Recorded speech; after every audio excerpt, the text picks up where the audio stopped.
அது ஒரு சின்ன கிராமம்.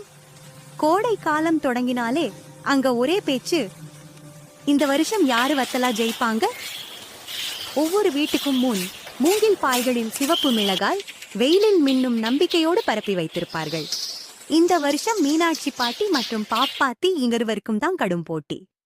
மீனாட்சி பாட்டி சொல்வாள், வத்தலா நல்லா வரணும்னா மிளகாயை விட மனசு சுத்தமா இருக்கணும். பாப்பாத்தி சொல்வாள், இல்ல, வெயிலும் காற்றும் நண்பனா இருந்தாலே போதும். பக்கத்து வீட்டு பிள்ளைகள் எண்ணிக்கொண்டே இருப்பார்கள், இன்னைக்கு யாரு வத்தலா நல்லா உணருது. ஒரு நாள் மாலை திடீரென்று மழை, அனைவரும் ஓடித் திரும்பினர். பாப்பாத்தி பதற்றத்தில் அவளுடைய வத்தலாவை மட்டும் தூக்கினாள்.